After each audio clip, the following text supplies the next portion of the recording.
चले अब स्टार्ट करते हैं हम लोग। हम अपने पास पढ़ रहे थे indifference preference curve and budget line.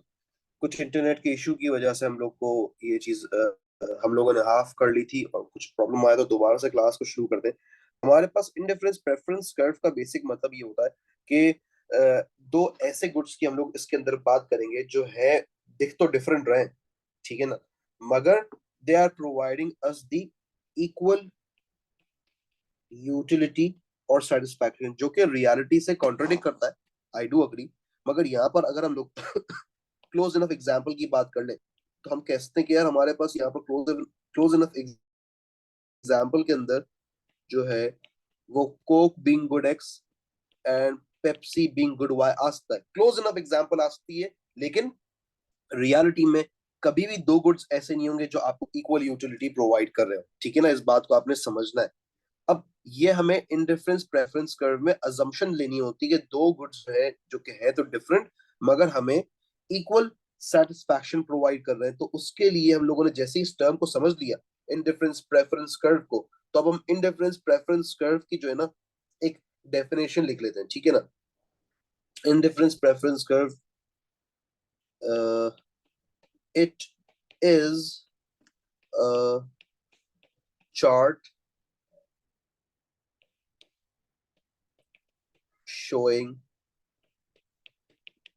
various combinations of two goods or commodities that consumers can choose at any point on the curve.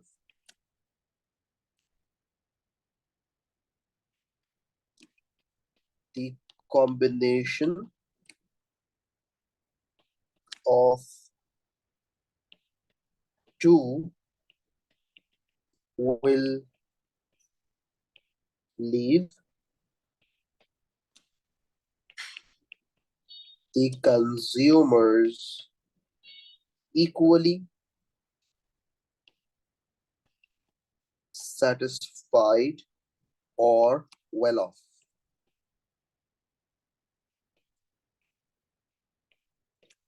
क्या आपको ये डेफिनेशन समझ आई? डेफिनेशन देखते हैं क्या बोल रही है। डेफिनेशन हमें बता रही है कि ये एक ऐसा डायग्राम है जो कि आपको कॉम्बिनेशन ऑफ टू कमोडिटीज और गुड्स एंड सर्विसेज बता रहा है जो कि कस्टमर चूज कर रहा है एट एनी गिवन पॉइंट, ठीक है ना। And this combination will leave the consumer equally satisfied, जिसका मतलब ये कि जो दो गुड्स हैं उनसे हमें इक्वल सेटिस्फैक्शन मिल रही है, ठीक है ना। तो यहाँ पर जरा मैंने इसको यहाँ पर इस तरीके से लिख दिया कि ये जो गुड्स हैं हमें प्रोवाइड कर रहे होंगे इक्वल सेटिस्फैक्शन। रियलिटी से कॉन्ट्रडिक्ट कर रही है ये बात, आई एग्री, मगर हमें ये अज्यूम करके यहाँ पर चलना है। अब आ जाते हैं हम लोग अपने पास अगली चीज, that is the budget line, ठीक है ना। अब जहां तक बात होती है ना बजट की, तो जब भी हम लोग बात करेंगे बजट की, तो देखो बजट के लिए इंसान को दिमाग में रखना होता है द परचेजिंग पावर, ठीक है। दूसरी चीज the budget of a person. तीसरी चीज दी अफोर्डेबिलिटी। अब इन सब चीजों का कनेक्शन किससे होता है? इन सब चीजों का कनेक्शन आप आपके पास नंबर वन प्राइस से होता है एंड नंबर टू आपकी इनकम से होता है। Price of a good and income of a person, ठीक है ना। तो ये हमारे पास बेसिकली बजट का मतलब होता है। अब बजट लाइन होती क्या है? बजट लाइन बेसिकली आपको क्या बताता है, जरा बजट लाइन की भी डेफिनेशन यहाँ पर हम लोग लिख लेंगे, ठीक है। सबसे पहले मैं इसका बजट लाइन का एक और नाम आपको बता दूं, उसके बाद डेफिनेशन लिखता हूँ, ठीक है ना। अच्छा, सबसे पहले एब्रीविएशन, इंडिफरेंस प्रेफरेंस कर्व को आईसी भी बोलते हैं एब्रीविएशन में, और बजट लाइन को बीएल भी बोलते हैं, ठीक है। अच्छा, सबसे पहले मैं इसका लिखता हूं अनदर नेम,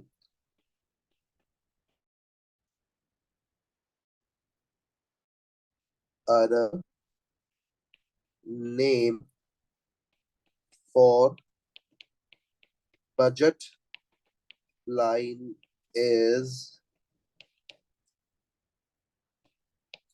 बजट कॉन्स्ट्रेंट्स, ठीक है। तो ये आपने नाम सिर्फ याद रखना है कि बजट लाइन का दूसरा नाम बजट कॉन्स्ट्रेंट्स होता है, ठीक है ना। This is not part of the definition, remember that, ये सिर्फ एक अलग दूसरा नाम बताया मैंने आपको, सही है ना।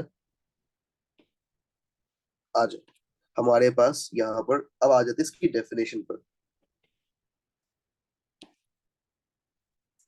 अब मैं इसकी डेफिनेशन दूसरे कलर से लिख रहा हूँ, ठीक है। It represents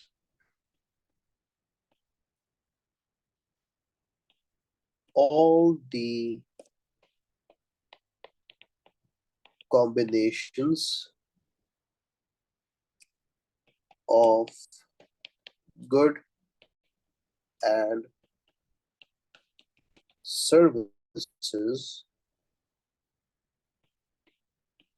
that a consumer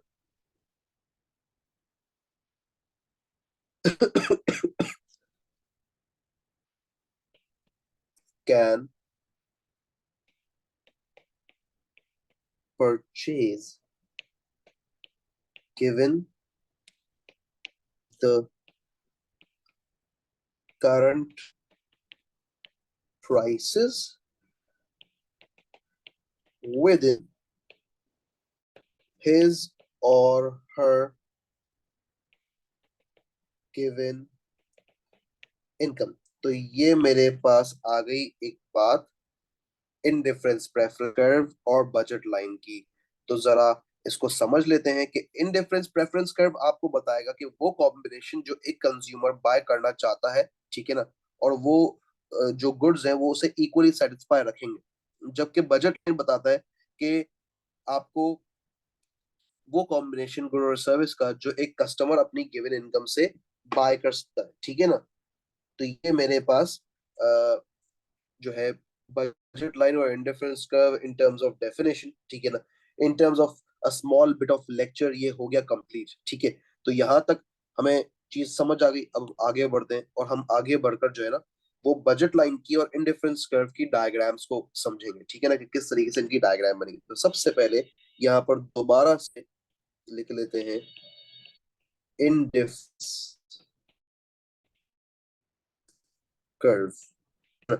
मैं इसको इंडिफरेंस कर्व लिखूं या इंडिफरेंस प्रेफरेंस कर्व लिखूं, इशू कोई नहीं है, एग्जामिनर इंडिफरेंस कर्व पे भी मेरे मार्क्स नहीं काटेगा, ठीक है ना।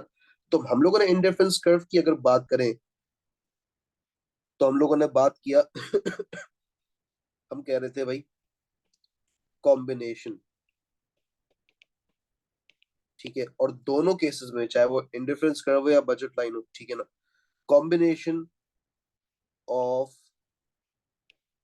गुड्स, जिसमें हम लोगों ने ये समझा कि एक तरफ मेरे पास गुड एक्स एंड दूसरी तरफ मेरे पास गुड वाई आ जाता है, ठीक है ना। मैं इस गुड एक्स गुड वाई को apples oranges apples pairs apples bananas Coke and Pepsi इस तरीके से भी लिख सकता हूँ, कोई इशू नहीं है इसमें, ठीक है ना। आगे बढ़ते हैं। जैसे ही मेरे पास ये चीज वाइंड अप होती है, मैं अपने पास यहाँ पर एक दूसरी हेडिंग बजट लाइन की डालूंगा और बजट लाइन को भी साथ साथ समझने की कोशिश करूंगा। तो मेरे पास अगली चीज है बजट लाइन। बजट लाइन मुझे क्या बता रहा है, अगेन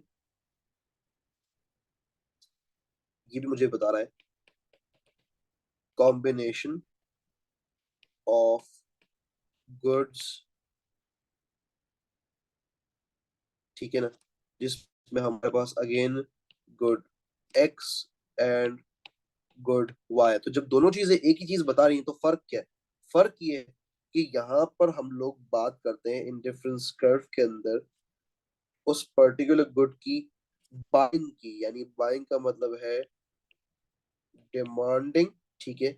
और जब कोई भी चीज डिमांड करते हैं तो उससे अचीव होती है यूटिलिटी, दैट इज सेटिस्फैक्शन। और जब हम बात करते हैं बजट लाइन की, तो वो हमारे पास आएगा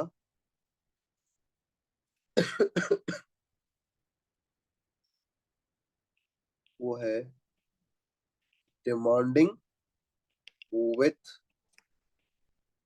गिवन बजट।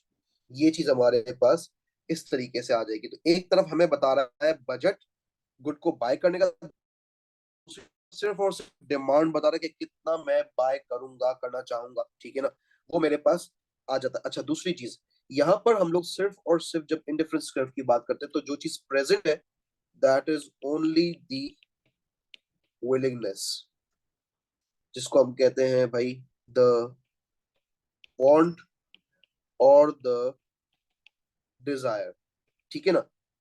जबकि अगर इस वाले केस की बात करें तो ये केस के अंदर आपके पास जो है विलिंगनेस के साथ साथ आपकी एबिलिटी भी इन्वॉल्व है। तो यहाँ पर हम लोग फिलहाल सिर्फ और सिर्फ बात करेंगे एबिलिटी की, विलिंगनेस की बात नहीं करेंगे। क्यों विलिंगनेस की बात नहीं करेंगे? क्योंकि हम वो इंडिफरेंस कर्व पे बात कर चुके हैं। तो इसीलिए इसको हम लोग सिर्फ और सिर्फ क्या करेंगे, हम लोग उसको सिंपल लिखेंगे, not talking about willingness here, only talking about the purchasing power, that is the ability to buy a particular service. अब जैसे ही मेरे पास ये चीज वाइंड अप होगी, मैं इन दोनों की डायग्राम्स बना लूंगा।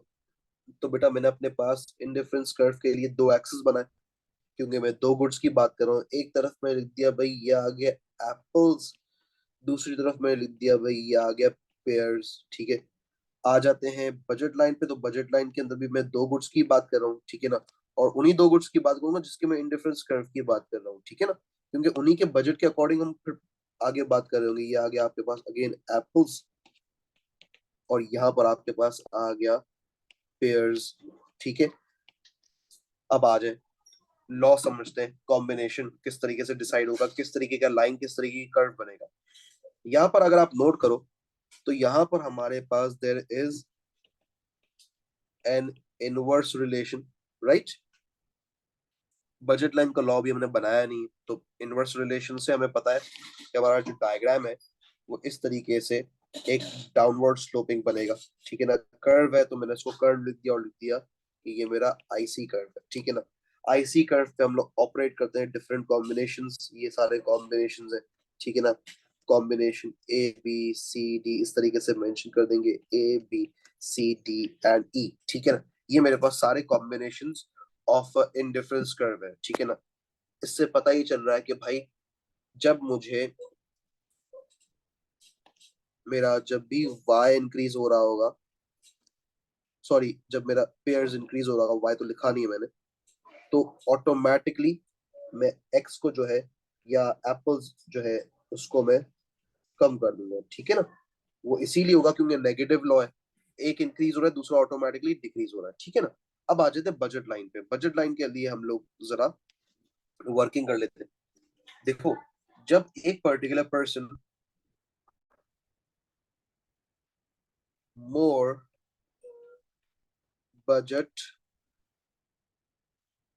allocated to apples, तो इससे होगा ये कि आपका जो है सिनेरियो कुछ इस तरह बनेगा कि आपके जो एप्पल्स होंगे वो बढ़ेंगे, एंड आपके जो आपने पेयर्स लिखा है आपके पेयर्स ऑटोमेटिकली कम हो जाएंगे, क्योंकि आपने अपना ज्यादा पैसा एप्पल्स पे खर्च किया। तो पेयर्स के लिए पैसा कम हो गया। हमें पता है हमारे पास resource that is the money, limited income होती है ना, लिमिटेड बजट होता है, ठीक है ना। तो बेसिकली बजट लाइन के अंदर आपको जो है वो किस तरीके से आप करेंगे, अगेन यहाँ पर भी हमारे पास एक इनवर्स लॉ बन रहा है। इनवर्स लॉ बनेगा, डायग्राम इस तरीके से डाउनवर्ड स्लोप बनेगी, ठीक है। लेकिन मुझे ये लाइन बनानी है, मैंने लाइन ही बनाई है, मगर ये क्या लाइन इस तरह बनेगी जरा समझते हैं इसको थोड़ा सा और डिटेल में, ठीक है ना। ये लाइन हमारे पास सबसे पहले ये आपके पास आ गया 0 पॉइंट, जरा सिर्फ इसी को जूम करके समझते हैं। अगर एक पर्टिकुलर पर्सन अपना सारा बजट पेयर्स पे लगाएगा तो वो एप्पल्स की क्वांटिटी बिल्कुल भी बाय नहीं कर सकता ना। तो सबसे पहले हमने ले लिया मैक्सिमम ऑफ पेयर्स, ठीक है। दूसरी तरफ अगर वो एप्पल्स पे सारा बजट लगा देगा तो पेयर जीरो हो जाएगा ऑब्वियसली। तो आपने मैक्सिमम ऑफ एप्पल्स ले लिया कि अगर वो अपना सारा बजट एक ही गुड पे लगाता तो दोनों के मैक्सिमम तो पता चले कितने। तो जो जो दोनों के मैक्सिमम होंगे बेटा हम क्या करेंगे, हम उनको आपस में कर लेंगे कनेक्ट। और कनेक्ट करने के बाद हमारे पास यहाँ पर आ जाएंगे the various combinations that I can as a consumer use to buy different goods and services, ठीक है ना। Point C, point D, point E, ये सारे पॉइंट्स मुझे बताते हैं the amount of budget allocated to a particular good. इस तरीके से देखो, ये मेरे पास budget of pear, budget of apples, इससे पता चलेगा कि मैं कितने एप्पल्स बाय कर सकता हूँ, कितने पेयर्स बाय कर सकता हूँ। इसी तरीके से अगर आप यहाँ देखें तो यहाँ पर भी सेम सिनेरियो है, ठीक है ना। The budget of apples and the budget of oranges, ठीक है। ये मेरे पास बेसिकली एक बजट लाइन होता है। तो बजट लाइन को हम इस तरीके से भी लिख सकते हैं, यहाँ पर बजट लाइन को एक बेटा कैरी फॉरवर्ड करते हैं, एरो में बनाए दो ताकि आप लोगों को अंडरस्टैंडेबल रहे। The combination of two goods that a consumer may buy within given budget. Simple, बहुत सिंपल कर दिया मैंने अभी ये कि the combination of two goods that a consumer can buy with a given budget, ये आपके लिए इंशाल्लाह सबसे ज्यादा आसान हो जाएगा, ठीक है। आपको बेसिकली बताया यहाँ पर ये जा रहा है कि the amount of budget एक कस्टमर जिस पर लगाएगा, तो ऑब्वियस है आप यहाँ पर अगेन देख सकते हैं कि जितना ज्यादा बजट आप एक गुड पे एलोकेट करेंगे, that is let's say for example pairs in this case, ठीक है। अच्छा ऑपोजिट भी हो सकता है, हम अगर एप्पल्स पे बजट एलोकेट करेंगे तो पेयर्स के लिए बजट कम हो जाएगा। इस तरीके से देखो, तो पेयर्स का बजट आप देख रहे हो, मैं एरोज बना रहा हूँ रेड वाले ताकि उससे पता चल जाए कि भाई पेयर्स का बजट हमने कम किया। जब पेयर्स का बजट कम करेंगे तो ऑटोमेटिकली एप्पल्स का बजट हमारे पास जो है वो इंक्रीज हो रहा है। तो इस तरीके से हम देख सकते हैं कि हमारे पास एप्पल्स का बजट जो है वो यहाँ पर इंक्रीज हो रहा है। क्यों इंक्रीज हो रहा है? क्योंकि हमें जाहिर सी बात है एप्पल्स में ज्यादा फायदा मिल रहा होगा और पेयर्स में कम फायदा मिल रहा होगा, तभी हमने पेयर्स को कम किया, एप्पल्स को बढ़ा दिया। It depends totally on the prices and the budget here and here. अच्छा अब सवाल ये है कि सर बजट लाइन में तो आपने बता दिया प्राइस और बजट के ऊपर डिपेंड करता है पेयर्स और एप्पल्स, तो इंडिफरेंस कर्व में किस पे डिपेंड करता है? इंडिफरेंस कर्व में बेटा डिपेंड करता है ऑन दी यूटिलिटी। यूटिलिटी हमें पता है क्या होती है। जिस केस में यूटिलिटी हायर सेटिस्फेक्शन। होगी उस केस में जो है ऑब्वियस सी बात है मैं उस गुड को ज्यादा प्रेफर करूंगा और ज्यादा बाय करूंगा। किस तरीके से देखो जरा, सबसे पहले मैं इन एरोज को तो पहले मिटा दूं क्योंकि मैंने ग्रीन बनाया हुआ, मुझे इसको रेड बनाना है ताकि डिफरेंशिएशन हो सके। मैं इसको कम क्यों कर रहा हूँ? मैं इसको इसलिए रिड्यूस कर रहा हूँ क्योंकि मुझे पेयर्स में ज्यादा सेटिस्फैक्शन मिल रही है। तो मैं यहाँ पर लिख लेता हूँ इस तरीके से, लोअर यूटिलिटी, और यहां लिख लेता हूं हायर यूटिलिटी जो कि मुझे इस केस में मिल रही है। मैंने यहां लिख दिया भाई हायर यूटिलिटी, तभी मैं पेयर्स की कंजम्पशन बढ़ा रहा हूं, ठीक है ना, और एप्पल्स की कंजम्पशन गिरा रहा हूं।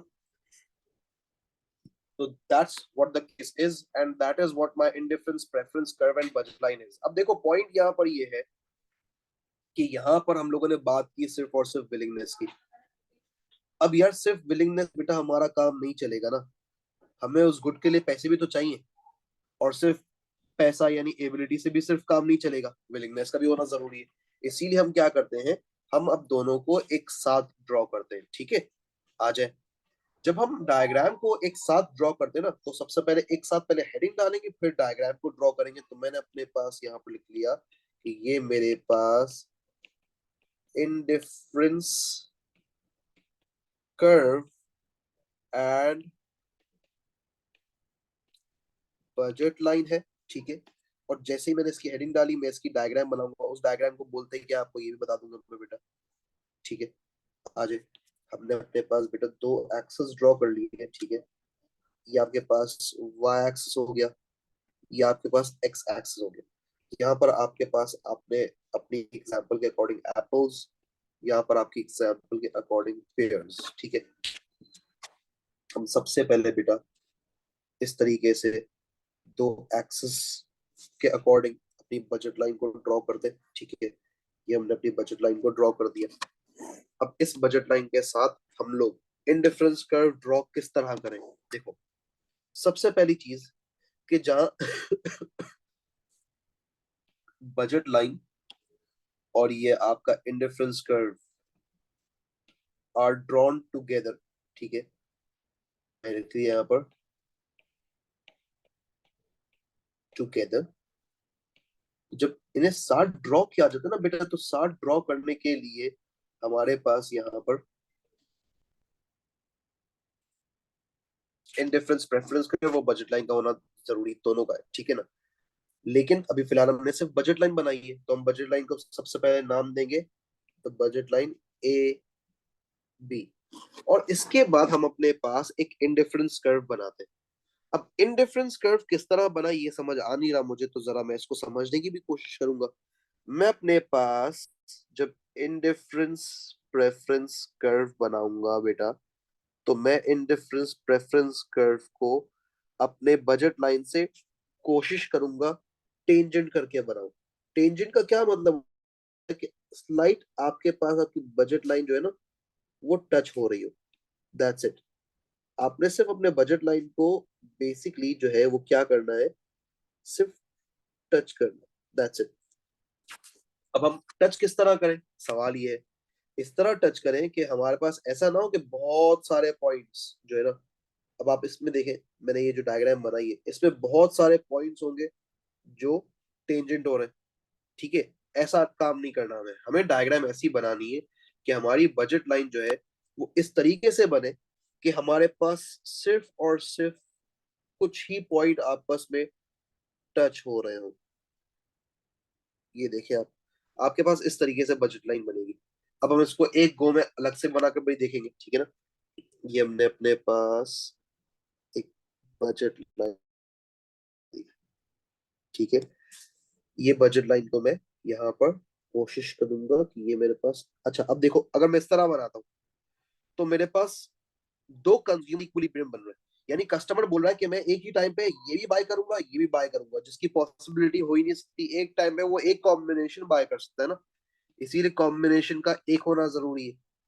तो मैं क्या करता हूँ, मैं अपने पास अपनी इंडिफरेंस कर्व को या इस तरीके से बेटा सिंपल टेंजेंट कर दूंगा, ठीक है ना। अब जब मैं टेंजेंट करता हूँ तो मेरे पास जो पॉइंट बनेगा ना, उस पॉइंट को हम नाम देंगे ई। यहाँ पर नाम दे दिया indifference preference curve.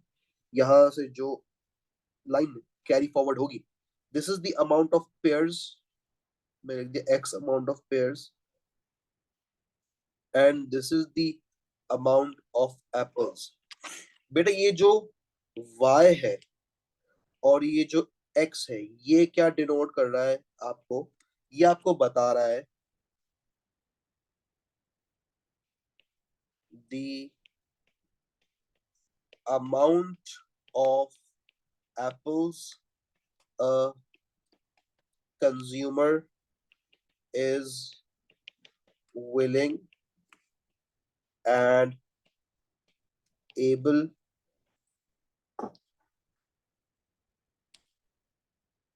to buy, ठीक है। willing and able to buy मैंने इसको लिख दिया, आई एम सॉरी बाय की मैंने स्पेलिंग गलत लिख दी, ठीक है। ये हो गया वो चीज के जिसके अंदर मेरे पास मेरी indifference curve, demand and the ability, यानी मेरे पास यहाँ पर अगर मैं नोट करूँ ना, तो ये बन जाएगी आपके पास इफेक्टिव डिमांड, आपको पता है इफेक्टिव डिमांड का क्या मतलब होता है? ऐसी डिमांड जो कि फुलफिल्ड हो, ऐसी डिमांड जो कि कंप्लीट हो। यानी मुझे एप्पल्स के वाई अमाउंट चाहिए थे, मैंने वाई अमाउंट बाय कर लिए, ठीक है, एक्स एंड वाई, ठीक है। द अमाउंट ऑफ, और इसको भी मैं यहाँ पर चेंज कर देता हूँ, the amount of apple slash pears, लिख लेता हूँ मैं यहाँ पर, apples slash pears a consumer is willing and able to buy. और यहाँ पर बेसिकली हुआ क्या है? हुआ ये है कि they have bought these goods at combination E। कोई इशू, कोई मसला? Sir, आ जाए। जी बेटा बोले। so why did you write only IC and not ICP? Indifference preference curve का जो नाम है ना, आईसी लिखा हुआ, आईसीपी, आईपीसी लिखा हुआ नहीं है, इसलिए मैंने आईसी लिखा है। अब आईपीसी लिख देंगे तो कोई इशू तो नहीं होगा, लेकिन बेसिकली इसे प्रेफरेंस बाद में कहा गया है, यूजुअली इसे इंडिफरेंस कर्व ही कहते हैं।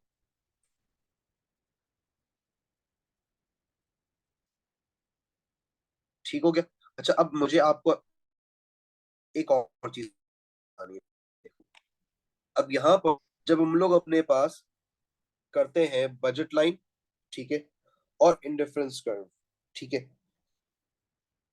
तो अगर मुझे एग्जामिनर को बताना हो कि लेट्स से फॉर एग्जांपल मैं बाय कर रहा हूं सी कॉम्बिनेशन, बाय करना चाहता हूं क्योंकि ये सिर्फ विलिंगनेस है, तो मैं सी कॉम्बिनेशन पे क्या लिखूंगा? सवाल, the and the amount of,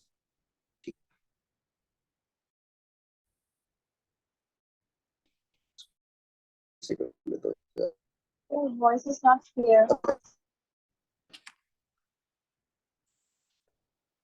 अच्छा, अब हमारे पास, मैं कह रहा हूँ कि जो सी सी पे मैं गवर्नर को बता, पर अगर मैं कि भाई मैं पॉइंट सी पाता हूँ, ठीक है ना, मेरी डिजायर है पॉइंट सी, ठीक है, तो उसमें कुछ ना कुछ of Apple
Sir, your mic is off.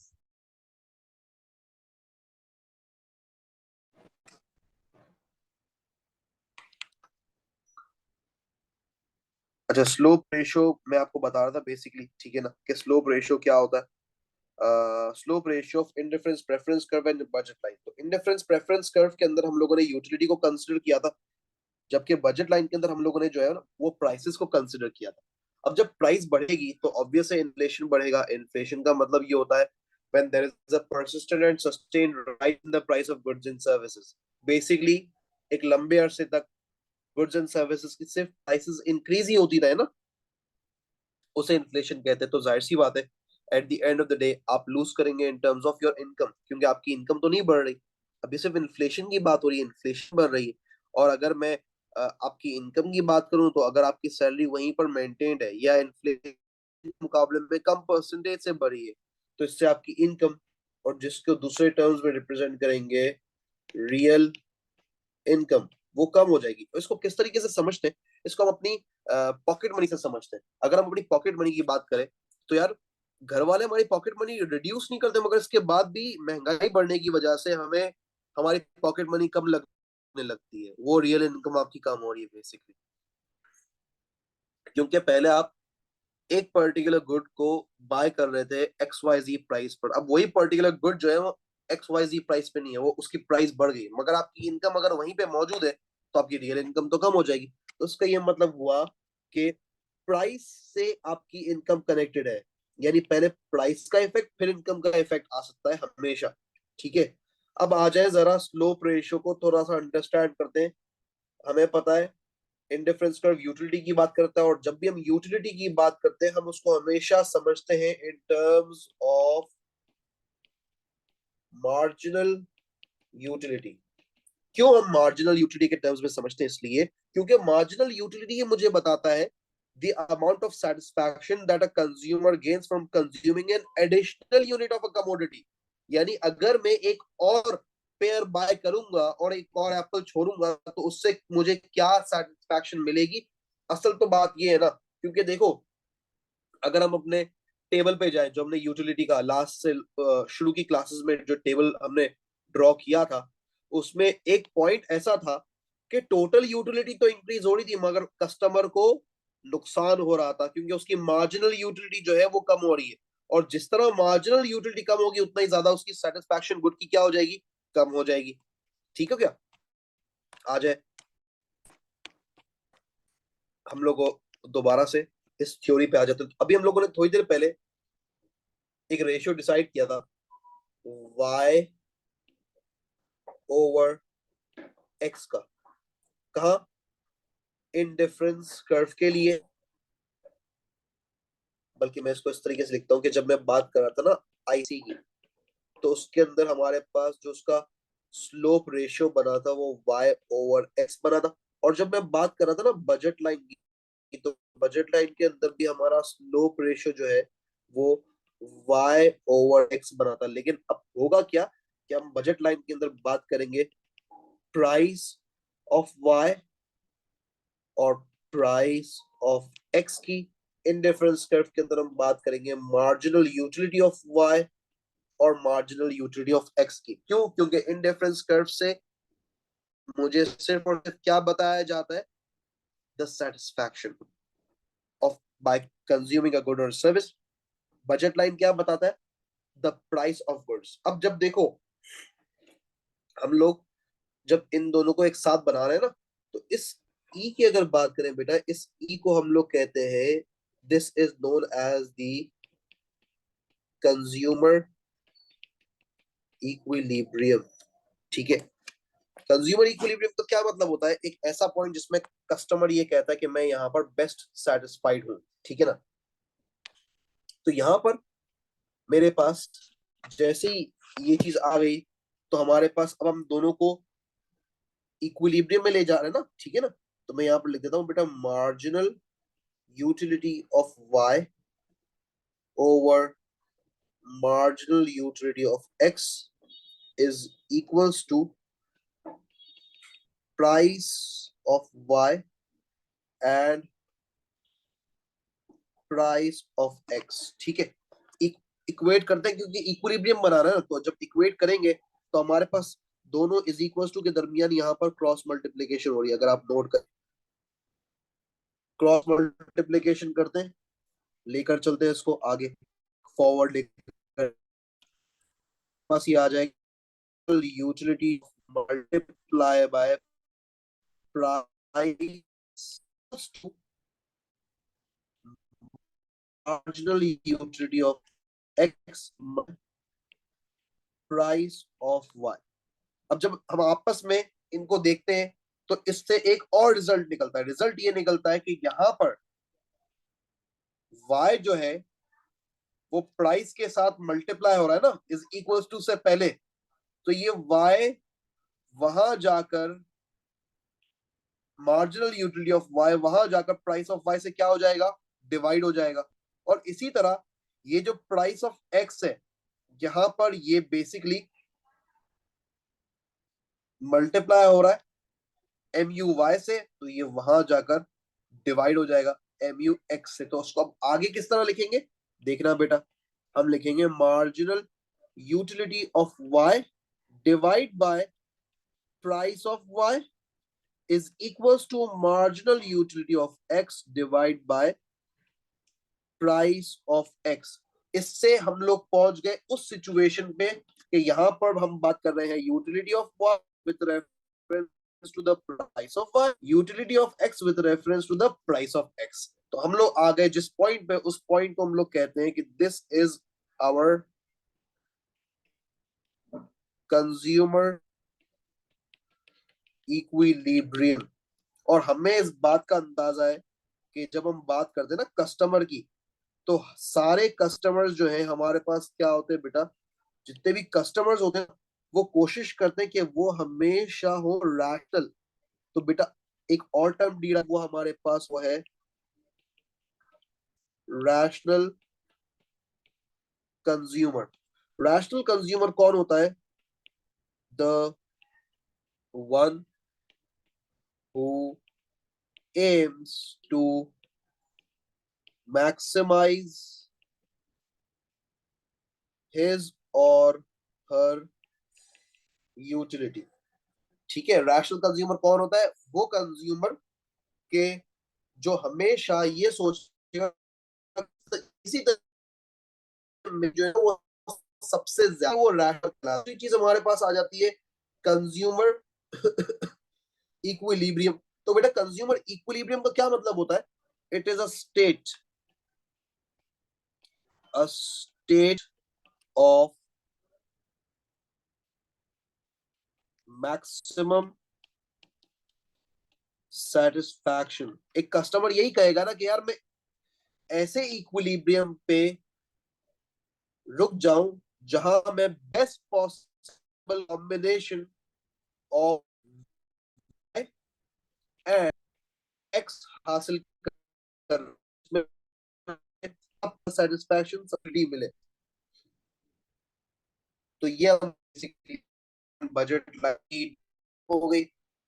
I hope आप लोगों को बेटा कोई प्रॉब्लम नहीं है, आप एक दफा अपना लेक्चर रिवाइज करें और मुझे बताएं कि आप लोगों को कहाँ प्रॉब्लम है, तो वो चीज मैं आपको दोबारा से एक्सप्लेन कर दूंगा। और Sir, डिफरेंस